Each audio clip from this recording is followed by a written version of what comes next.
we are. We're out in Bonnie Jean Vineyard with Joylin and Mark, and we're talking about the Pinot Noir Club that's coming out this spring.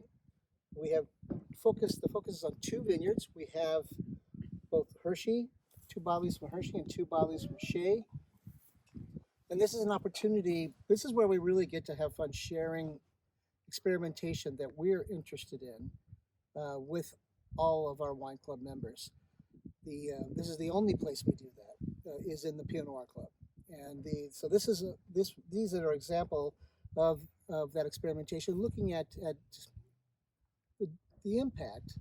And in this case, it's the impact of two different clones of Pinot Noir. In this case, it's the impact of, well, two different clones and two different blocks of Pinot Noir again. And so with Hershey is in both vineyards happen to be in the Yamhill Carlton Viticultural area, which of course all the AVAs were created between 1995 and 2005 is when they were finally certified. Both of them again in Yamhill Carlton, which is all marine sediments essentially, and old ocean bed, if you will. So with Hershey, this is John and Linda Hershey who own this. It's a beautifully managed site. They are in fact on the same road that I live on. I get to look at that beautiful vineyard every day. What we're talking about here are two clones. We have Pommard. You see on the back that this is the Pommard clone, and then on the other, the 667 clone. Pommard was a clone that came to us in 1968 through Dickie Rath. He brought it to us when he started planting his first vineyards. In '66, David Lett brought Wadensville 2 years before, and that was the first, Pinot Noir planted in the northern Willamette Valley after Prohibition. So the Wadensville was Swiss clone. It was pretty. It was ethereal, very all about high notes. The Pommard, when it was brought by Dick, more of the basso, those low notes that are deeply colored, more structure, more tannin. Together, those two clones became the basis for the success of the industry. They were both beautiful in their own way, but when blended, there was so much stretch to the profile, from high notes to low notes to everything between. Really beautiful. We're very lucky, incredibly lucky, that those two individuals were so prescient that they thought they were going to work, and they did. It's incredible. All of us who have come after them have benefited from those smart and wise choices. It's just great. And so that's what Pommard is about. Now 667,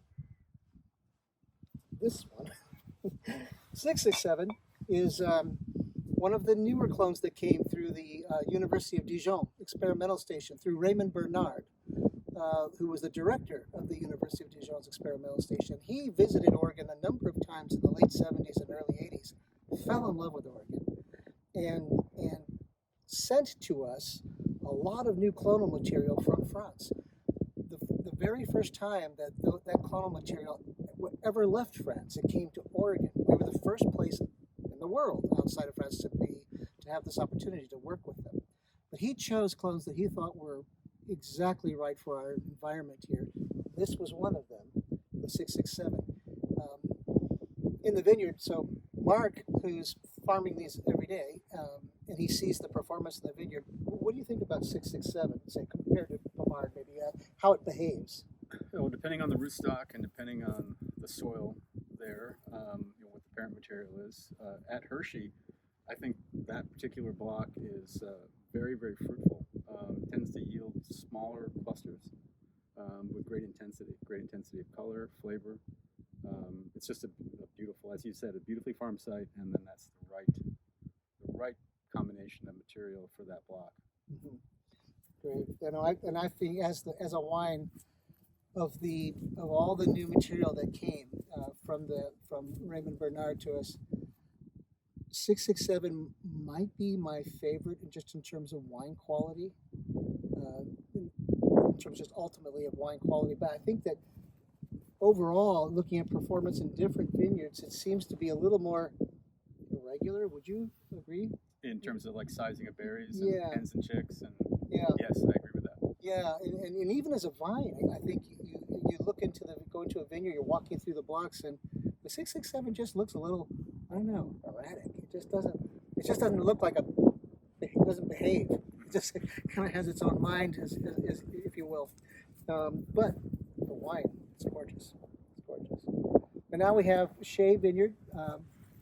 We've been working with Shea since 1992, I believe now, and it is we are the longest term customer of Shea. We were the first, in fact, to do a single vineyard offering of Shea ever, and we've loved working with Dick and Deirdre over all these years. They were so smart about their initial approach to farming, because they didn't feel they really understood what was the best approach, and what they did was to allow all the people purchasing to use their own method, their own approach to the farming, which drove the vineyard manager nuts. But in the end, it became a living land lab for all of us who were sourcing fruit. So everybody would have their own approach. We would all go out to the vineyard together to look at performance. We would all taste those wines together once made to see the qualities and try to decide whether the approach in the vineyard had influenced those qualities.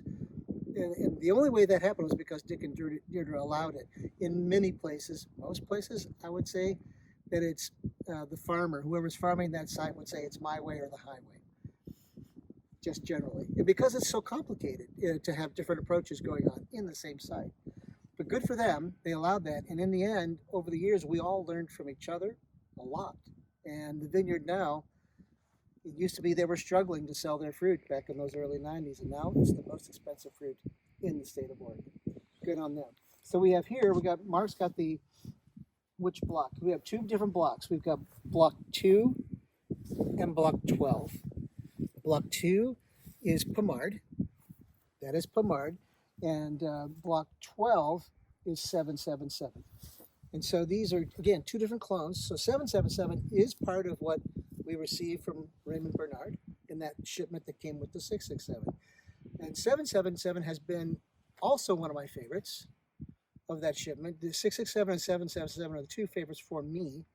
And 777 in the vineyard tends to be more, I don't know, it just looks more like it's behaving. It's doing the right thing. Everything's straighter and more robust. It's just a good student out there. Yeah, you know. Yeah. For me, absolutely. 777 is more like the Pommard of the Dijon clones, where it's just a good performer year in, year out, and I think it can really stand on its own as its own voice. Right. So. No, exactly. I would agree. In fact, and as we've discussed, as Mark and I have discussed over the years, any new plantings that we're doing, we've been pretty a little more aggressive with 777 in terms of acreage, because we really like it to be a bit more of the percentage of any site. So it's become a kind of a favorite, I think, for both of us, big time. And so these are, again, this is Shea Vineyard. The block 2 is one of the oldest plantings. This was block 12 is a little younger planting. But both are of age now. Both are deeply rooted and showing beautiful characteristics. I think that you all will love the opportunity to taste these different clones from these two sites. Thank you, Ken. So this is your Pinot Noir Club shipment, spring 2024. So Ken is holding 2021 Hershey 667 clone and 2021 Hershey Pommard clone. Mark is holding the 2021 Block 2, and I am holding the 2021 Shea Block 12. Thank you, guys.